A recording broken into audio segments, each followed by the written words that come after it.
In May 1995, a diver named Kieran McKay descended into an underwater cave in New Zealand and found his partner at 87 meters depth, unconscious, sinking. McKay tried to lift him. He realized he could not. He realized that if he stayed, he would die too. He left. The lights on his partner's helmet were still on when he went. The Pearse Resurgence sits in the Pearse Valley of Kahurangi National Park, in the northwest of New Zealand's South Island, a stretch of country so remote that reaching the cave entrance requires a multi-hour approach through beech forest, and so geologically extraordinary that the water flowing out of it has come from as far as 48 kilometers away through the mountain above. The Pearse Resurgence is the lower exit of the Nettlebed Cave System, one of the deepest cave systems in the southern hemisphere, dropping more than 1,100 meters from its upper entrance on MacArthur to the point where its water emerges in the Pearse Valley. The cave is enormous in its upper dry sections. At the Resurgence, where the system meets the surface again, it is underwater, a flooded passage that takes everything the mountain above it has produced and channels it out through a single cave mouth into the Pearse River. Cave divers began exploring the Pearse Resurgence from the direction of the entrance, diving into the cave from outside, rather than trying to access the flooded sections from the dry cave above. What they found in those passages has been, for decades, the same thing: extraordinary cave passage, cold beyond the cold of most cave diving sites, and no bottom. The Pearse Resurgence has been dived to 177 meters, then 194 meters, then 217 meters, then 245 meters. At 245 meters, the deepest point yet reached by any diver in this cave, they were still in passage. The cave was still going down. Nobody has been to the bottom of the Pearse Resurgence. Nobody knows how far down the bottom is. The water temperature inside the Pearse Resurgence is approximately 6 degrees Celsius. This is not cold in the way that cold tap water is cold. It is the cold of water that has been moving through limestone at altitude for long enough to shed nearly all its heat. At 6 degrees, an unprotected human being loses core temperature in minutes. In a dry suit, the minimum equipment for a dive at this temperature, a pinhole leak, is not a minor inconvenience. It is a cascading problem in a cave where the surface is very far above, and getting there takes hours. The decompression obligation of the Pearse Resurgence is substantial. The same diver who described the site called the decompression algorithms used there untested at these depths. The divers who push the depths of this cave have become, in his words, their own guinea pigs, cautiously evaluating how they feel as they increase the depth of their dives incrementally, because the tables and computers that other cave divers use were not designed for this specific combination of depth, cold, and duration. During flood conditions, when the mountain above is processing heavy rainfall through its limestone, the Pearse Resurgence cannot be dived at all. The outflow from the cave during peak flood is powerful enough to prevent any diver from entering against it.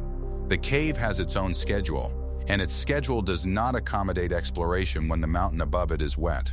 Experienced cave divers from around the world have come to the Pearse Resurgence. Rick Stanton, the British cave diver who found the Wild Boars football team in Thailand, dived here in 2007 as part of the team that pushed the first significant depth record.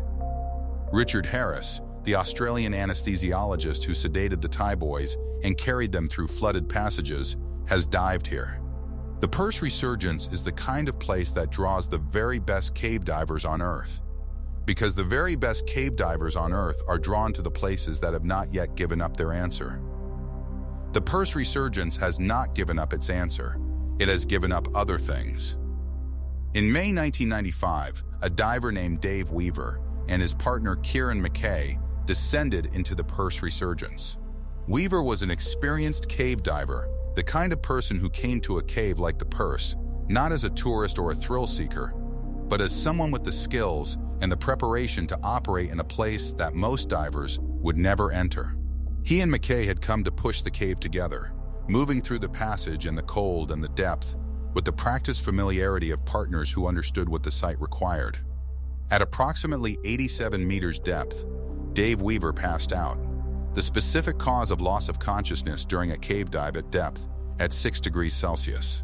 In a passage far from the surface is something that can be debated afterward by people reviewing the equipment and the gas records and the conditions. In the moment, what McKay found was his partner unconscious, sinking, in a section of flooded cave passage at 87 meters. He descended to Weaver.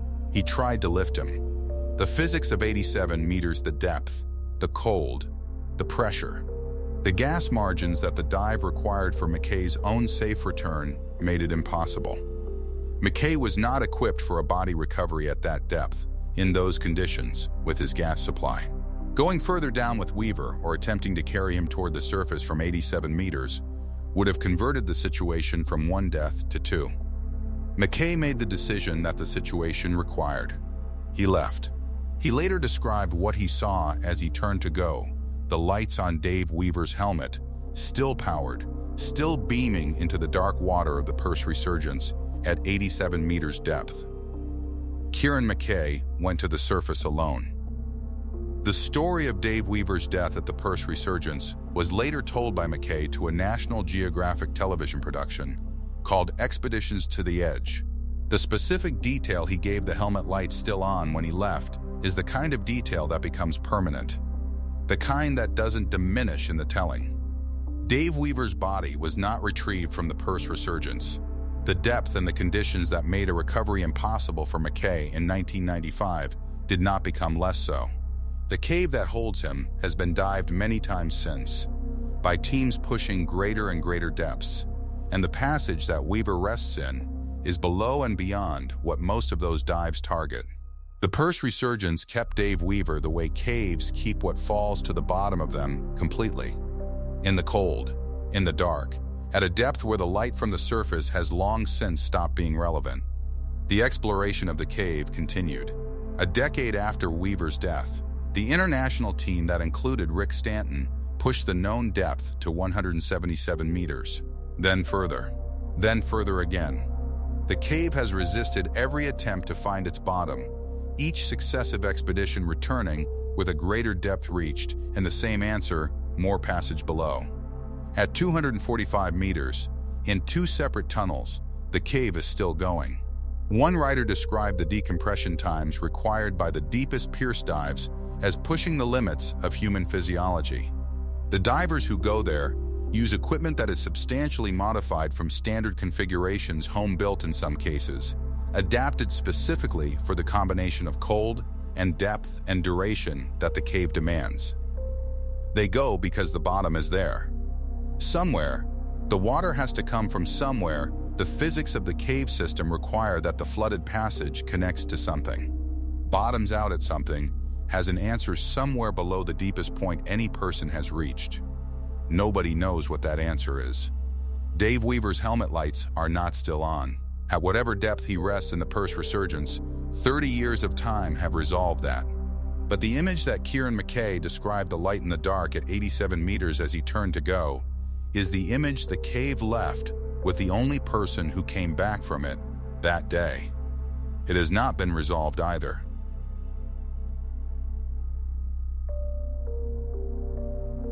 The Gouffre de la Pierre Saint-Martin sits in the western Pyrenees, on the border between France and Spain, in a karst massif that in the early 1950s was the focus of intense French and Spanish speleological attention. The shaft that dropped into the mountain had been discovered and first explored in 1950 and 1951 by a team that included the Belgian physicist Max Cossens, the geologist turned volcanologist Haroun Tazieff, and Norbert Castoret, the most celebrated French cave explorer of the 20th century, a man who had been going underground since the 1920s and who had explored more of the underground Pyrenees than anyone before him. What they had found in the Elpinu shaft was, at the time of its exploration, the deepest reached point in any cave in the world. The shaft dropped 320 meters from its entrance. Beyond it, passages continued further. The cave system at Pierre Saint-Martin was, by the measurements available in 1952, the deepest cave ever explored by human beings. Caves like this do not give up their extent easily. Every meter of the Pierre Saint-Martin had been reached through sustained effort rope ladders and winches, and the physical demand of ascending and descending a 300-meter shaft carrying equipment into the system by hand, establishing camps at the bottom, and working from there into the passages beyond. By the summer of 1952, the team was returning for their second major expedition. The experience of 1951 had shown them what the system contained and what it would take to go further. They came back with a new piece of equipment they hoped would make the ascent and descent of the main shaft more efficient: an electric winch. Marcel Loubens was born in 1923. He was 28 years old in the summer of 1952. He had been studying under Norbert Castoret since his youth, drawn to caves, with a specific intensity that those who knew him described as a passion for depth, a desire to go further into the rock than anyone had gone before. His relationship with Castoret was that of a student devoted to the discipline his teacher had defined. Castoret called him the fallen angel of French speleology, not as criticism, but as an acknowledgement of the quality of commitment that Loubens brought to underground exploration, and the specific brilliance that characterized his work. In 1952, Loubens had spent 96 hours at the bottom of the Pierre Saint-Martin system, 4 days underground, at the furthest reach point in the world's deepest known cave. The day before his planned return to the surface, he and Jacques Labarre discovered a new chamber at the bottom of a room that had apparently once been an ancient lake, its geology distinctive and unmistakable. That chamber has not been found since. The day after its discovery, Loubens prepared to ascend.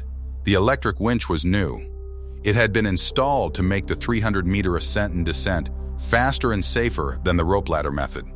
It was powerful.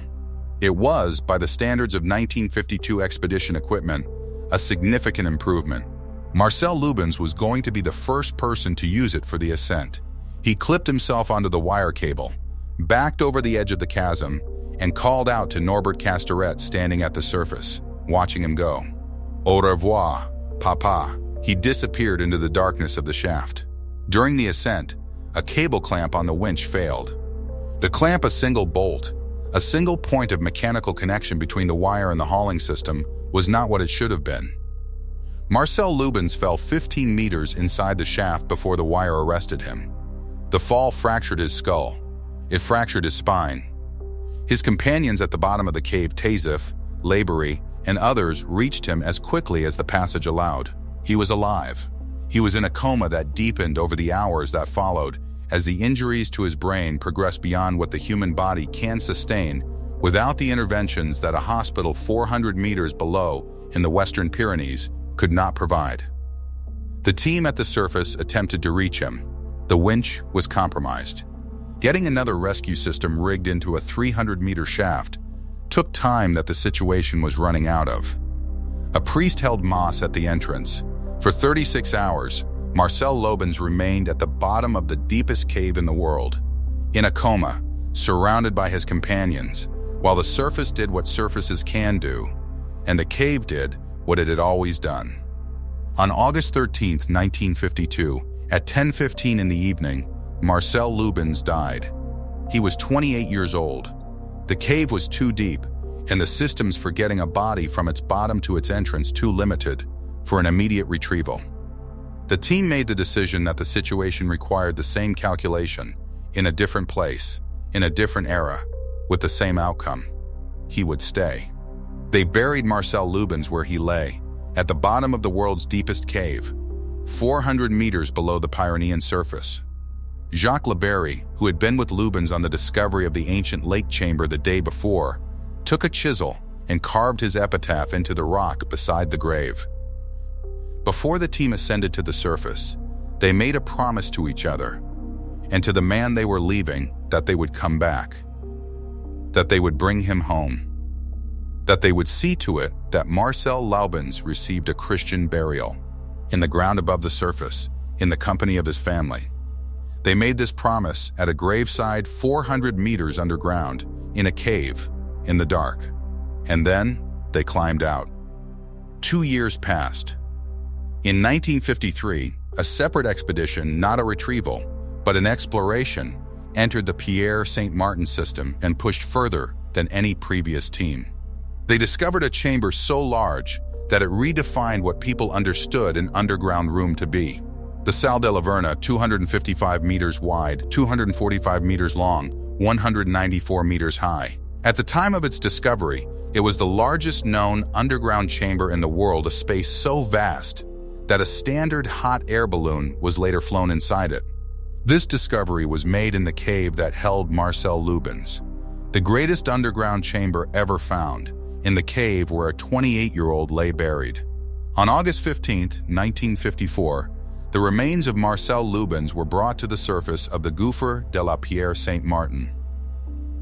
He was buried in the ground above, in a churchyard, in the company of his family.